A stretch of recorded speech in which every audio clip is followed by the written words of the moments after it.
Good day. No. I really wanted my cat to be in the video. We're going to talk about macros today. Grab a snack because you're not eating enough food 100% of the time. So far, in all of my clients, for both nutrition and PT and boot camp, they have not been eating enough food to gain muscle, to lose weight without losing muscle. You're not eating enough food. I can say that with like 90% certainty, because there probably is about 10% of the population who just be eating a bunch of nonsense. But I really think the number that we were taught in school for like learning about obesity and stuff, they're not eating enough of the right food, you know? Pretty much 100% of the time, people are not eating enough food, and particularly not enough of the right food. Now, what is the right food? Whatever you want that goes into your macros. There is no good food, bad food. Bitch, I eat butter. Bitch, I eat cream cheese. Y'all know it's my favorite thing. I eat all the meats. I eat all the dairies. I eat all the fats. I eat all the carbs. I just ate a Danish. I'm drinking a smoothie. This, I guess, would be healthy in commercial terms, but I successfully have gone from 110 pounds 6 months ago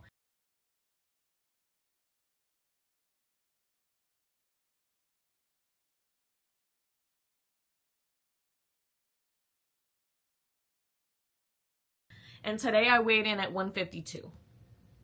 152 pounds. 40 pounds of muscle in 6 months. I'm not even lying to y'all. That shit is crazy. I am my favorite client.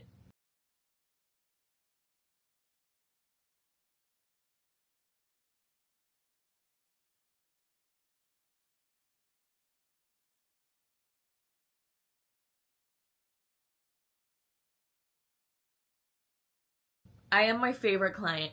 I'm a fucking beast with this. All I had to do was train the way I believe in training, the way I know that my body likes to train, i.e. lifting specific muscle groups, alternating days so that my muscles have time to recover. I'm not going to do hamstrings 2 days in a row. I'm not going to do quads 2 days in a row. I'm not going to do shoulders 2 days in a row. I separate muscle groups so that my muscles have time to recover. I'm not doing a fuck ton of cardio because it's a waste of my nervous system, to be honest. I'm taking naps. I am eating so much food, but at a pace in which my body is comfortable with receiving it. I had a lot of issues with textures of food, my appetite, feeling like it was a lot of steps to cook, overall like not being able to focus on tasks, and over time I have evolved. And I think that our society has been set up in such a way to get women to starve themselves, women specifically, but a lot of us to starve ourselves because we have to work all day and we're just so busy that we forget to eat, and we idolize this, even if it's like a subconscious idolatry of an unhealthy way of life, this hyper productivity bullshit is literally killing y'all. It's literally killing y'all. You are victim weight. And you're tired, baby. Eat some food. Quit your job. And sit the fuck down, okay? Girl. And in the meantime, like, dump him. He got you running around. He driving your car. He got you doing the laundry, doing the dishes, taking care of the kids, making dinner. After you just worked all day too, dump him and take a nap. And color in your coloring book. Keep yourself entertained otherwise. Just this constant stimulation of the society we live in is really bad for our nervous systems, which is really bad for our hormones, which is really bad for our appetite, because most of us either are super hungry when we're stressed, or we're anti-food, I forgot to eat when we're stressed. And both of those are not going to help you reach your goals. So the first step is regulating your nervous system. How do I do that without quitting my job, Danielle? You're gonna think I'm fucking bullshitting you. Subliminals on YouTube. When you wake up and when you go to sleep, settle down. Chill out. Chill out. Start having boundaries with yourself. I'm going to make a whole other video on setting boundaries with yourself. Set boundaries with yourself. Promise yourself that you will listen to what you need, and then create boundaries and take action based on those needs. When I was teaching classes from 5:30 in the morning till 1 p.m., and then teaching again from 5 p.m. to 10 p.m., waking up at 4 in the morning, going to bed at 10:30 p.m., that is not enough sleep. And it is not quality sleep. But what did I do? I slept from like 2 to 3:30 or 4 p.m. I took a daily siesta to keep myself regulated. I was very low stimulation aside from working, because I knew that's what my body needed. That was the first time I went through a bulking phase. And I got myself from 117 to about 132. And my goal at that time was 140. And then I got really sick, lost everything. Everything. I was back down to 110. And I was skinny as fuck in November. In November. It's May right now, for context, if you're watching this sometime in the future. 7 months ago, 110 pounds, just got out of a deathly illness. You can watch my CHS and sobriety video if you're curious about that. And my nervous system was still out of whack because I was in a very hyperactive relationship, and there were a lot of quietly placed expectations on me. I felt like I had to constantly be running. I was working and then not taking the time I needed, not having boundaries with myself. This person was also like obsessed with being skinny, so it was really hard for me to constantly be hearing that. Subliminals are really important. Like, subliminal messaging is really important. So if you're around people who have different goals than you or don't have goals at all, it's not going to help you reach your goals. It's actually going to hurt you. We are entirely too sensitive of beings to be able to be around people who don't align with our values and goals without being affected by them negatively. And I understand the drive to want to pull people up, but it doesn't really work like that, and we're not there yet. As humans, as society, we're not really there yet. Someone cannot be so close to you and not affect you negatively, which is why my prices went up, bitch, because you're not about to be over here dragging me the fuck down while I'm trying to do what I'm trying to do and bring you up. You gotta pay for that service. Went off on a tangent, but I mean, we're not eating enough. We're not eating enough, baby. Don't be scared of carbs. What is this keto bullshit y'all be doing? I did it. It is the worst thing you can do if you are an active human being. The worst thing you can do is not give your body glucose. And what is glucose? Glucose is energy. What turns into glucose? Carbs. Sugar. Carbs. Carbs turn into glucose in your body. It turns into energy. It is what fuels your workouts, and it is what fills you up after a workout. People who are like, you gotta eat, you know, a bunch of grams of protein per pound after a workout. Incorrect. That would be carbs. The proteins and the fats come after that because they digest slower. You need to refuel after a workout with water or something with sodium if you sweat a lot, and carbs. Carbohydrates, baby.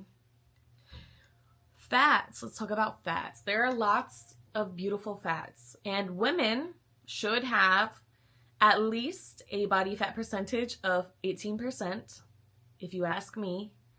And you should ask me, because I look fucking good. And I feel very good. I just love, she texting me, she missed me. Bro.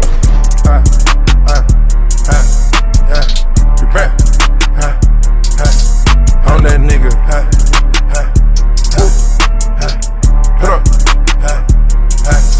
On that nigga.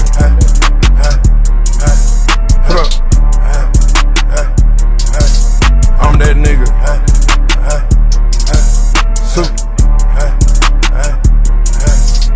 Because any lower than that can really fuck with your hormones, your fertility, your metabolism over time, your bone density over time, our overall longevity.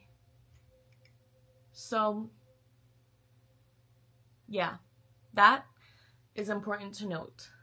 Just like if your body fat percentage is super, super high, it can damage you hormonally, bone density wise, longevity wise, mobility wise, strength wise, muscle atrophy wise. So these are important things to note. Also, right before my period, I need a lot more carbs. Do I have an explanation for that? No, I do not. But do I listen to my body any fucking way? Yes, I do. And guess what? I gained 40 pounds plus of muscle in 6 months, and I still have abs. That to me tells me that, and my period is regular, my hair is growing. I mean, she's, you know, we're a mess today, but we're well, we're healthy. And there's a lot of importance to me in being well and healthy and maintaining that and sustaining that long term. We're supposed to live long, y'all. Ask me if I want to. On the surface, I don't. But something deep down in me primally must want to, because I care a lot about sustainable wellness and holistic health. So, as a healer, as a fitness coach, as a nutrition coach, and as a lover of humans, eat enough food. And if you need a nutrition coach, whether that's virtual, in person, you don't really need me in person for nutrition, join us, join me, DM me on Instagram, Daniellecartyfit. The Fit Witch, I'm that bitch. Comment below. Send me an email. Do whatever you gotta do. But get a macro plan from me. Let me help you eat enough food. I have a client who lost 30 pounds from eating enough food. I have another client who's a male who gained 30 pounds eating enough food. My brother looks amazing. He leaned out and gained muscle. I don't know how this motherfucker did it, but we just got like good genes or something, because we look good. And that was with my macros. I got ass, I got titties, I got a regular period cycle, I have long hair, I still have muscle. Y'all see me?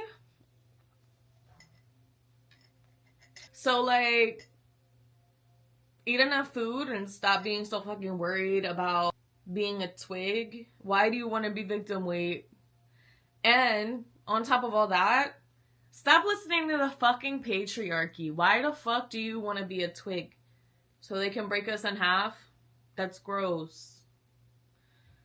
Also, stop being so fucking gullible. Stop listening to everything you fucking hear on the internet and TikTok and all this and that. Everything I'm telling you right now is science-based. And I lived it.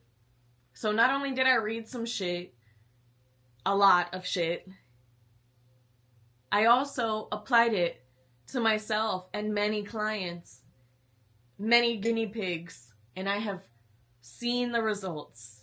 So go eat a carb right now, for the love of God.